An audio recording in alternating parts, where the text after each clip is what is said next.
சபா மாநில தேர்தலின் முடிவை பற்றி விவாதிக்க கட்சியின் மத்திய செயற்குழு திங்கட்கிழமை இரவு அவசர கூட்டத்தை நடத்தியதாக டிஏபி கட்சியின் பொதுச் செயலாளர் அந்தோனிலோக் தெரிவித்துள்ளார். வாக்காளர்களிடமிருந்து டிஏபி தெளிவான மற்றும் சந்தேகத்திற்கு இடமில்லாத சமீட்சையை பெற்றுள்ளதாக அவர் கூறினார். இந்த தேர்தல் டிஏபி மற்றும் பக்கத்தன் ஹரப்பான் மீதான கடுமையான நம்பிக்கை நெருக்கடியை பிரதிபலிக்கிறது என்பதை மறுக்க முடியாது என்று அவர் சுட்டிக்காட்டினார்.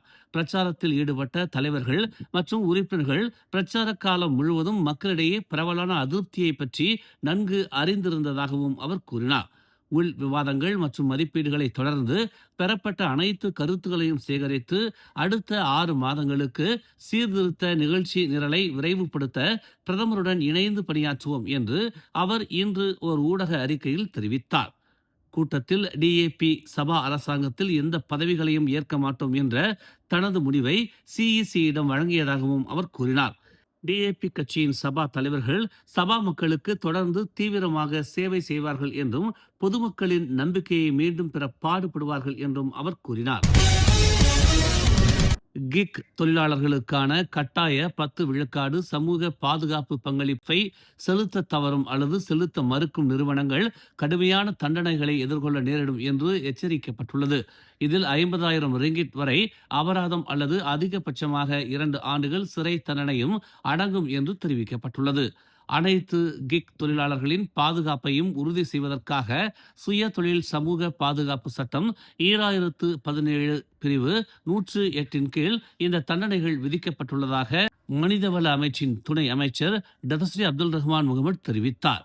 கிக் தொழிலாளர்களுக்கான அரசாங்கத்தால் கட்டளையிடப்பட்ட 10 விழுக்காடு சமூக பாதுகாப்பு பங்களிப்பை செலுத்த தவறும் தல நிறுவனங்கள் மீது விதிக்கப்படும் அபராதங்கள் அல்லது நடவடிக்கைகள் குறித்து தெளிவுபடுத்த கோரிய செனட்டர் துவான் சே அலியாஸ் ஹமீட்டின் கேள்விக்கு அவர் இவ்வாறு பதிலளித்தார்.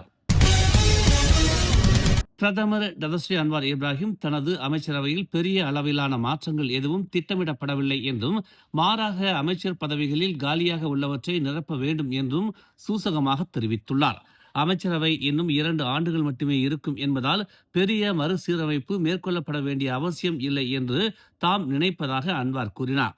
இருப்பினும் என்ன நடவடிக்கைகள் எடுக்கப்பட வேண்டும் என்பதை தாம் இன்னும் பரிசீலித்து வருவதாகவும், ஆனால் அந்த காலி இடங்களை நிரப்புவது அவசியம் என்றும் அவர் பரோடுவாவின் முதல் பேட்டரி மின்சார வாகனமான QVEஐ மனாரா மிட்டியில் அறிமுகப்படுத்திய பின்னர் செய்தியாளர்கள் சந்திப்பில் தெரிவித்தார். ஜனவரி 1ஆம் தேதி முதல் அனைத்து நிரந்தர வணிக வளாகங்களிலும் ஒற்றை பயன்பாட்டு பிளாஸ்டிக் பைகள் தடை செய்யப்படும் என்று இயற்கை வளம் மற்றும் சுற்றுச்சூழல் துறையின் தற்காலிக அமைச்சர் ஜொஹாரி கானி தெரிவித்துள்ளார். சுற்றுச்சூழல் அமைச்சு மற்றும் மாநில நிர்வாக கவுன்சிலர்கள் கூட்டத்தில் இந்த முடிவு எடுக்கப்பட்டதாக அவர் கூறினார். சுற்றுச்சூழலில் மைக்ரோ பிளாஸ்டிக்ஸை குறைப்பதற்கான அரசாங்கத்தின் முயற்சிகள் குறித்து கேட்ட பக்கத்தன் ஹரப்பான் பெருவாஸ் நாடாளுமன்ற உறுப்பினர் நே கூஹாம் கேள்விக்கு அவர் இவ்வாறு பதிலளித்தார். அனைத்து வணிக வளாகங்களிலும் ஒற்றை பயன்பாட்டு பிளாஸ்டிக் பைகள் மீது 20 காசு மாசுபாடு கட்டணத்தை அரசாங்கம் ஏற்கனவே அமல்படுத்தி உள்ளது என்று ஜொஹாரி குறிப்பிட்டார். மேற்கு சுமத்ராவில் ஏற்பட்ட நிலச்சரிவை தொடர்ந்து காணாமல் போனதாக கூறப்படும் மலேசிய குடிமகனை தேடும் முயற்சிகள் தொடர்ந்து நடைபெற்று வருவதாக தெரிவிக்கப்பட்டுள்ளது. நவம்பர் 27ஆம் தேதி முதல் 3 மலேசிய சுற்றுலா பயணிகளையும் தொடர்பு கொள்ள முடியவில்லை என்று விஸ்மா புத்ரா ஒரு அறிக்கையில் தெரிவித்துள்ளது. கடந்த வியாழக்கிழமை அவர் பயணித்த வாகனம் நிலச்சரிவில் சிக்கியதை அடுத்து 30 வயதான அஸ்ருல் நிசாம் என்பவர் காணாமல் போனதாக வெளியுறவு அமைச்சு தெரிவித்துள்ளது. ஒரே குடும்பத்தைச் சேர்ந்த 7 இந்தோனேசிய நாட்டவர்களையும் அந்த வாகனம் ஏற்றிச் சென்றது. 4 பேர் கண்டுபிடிக்கப்பட்டுள்ள நிலையில் மேலும் 3 பேர் காணாமல் போயுள்ளனர். நேற்று திங்கட்கிழமை மதியம் ஜெலியில் வழக்கமான ரோந்து சோதனையின் போது போலீசாருக்கு இடையூறு விளைவித்து கவனக்குறைவாக வாகனம் ஓட்டியதற்காக இளங்கலை மாணவர் ஒருவர் கைது செய்யப்பட்டார்.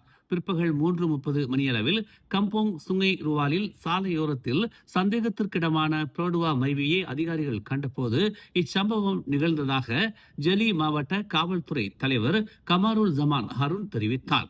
ரோந்து பிரிவு சோதனைக்காக நிறுத்த வேண்டும் என்று சுட்டிக்காட்டிய போது வாகனத்தை வேகமாக செலுத்தி ஒத்துழைக்க மறுத்துவிட்டதால் போலீசார் துரத்தி சென்று இறுதியாக ஜெலியின் கம்போங் ரபானாவில் அம்மாணவரை தடுத்து நிறுத்தினர்.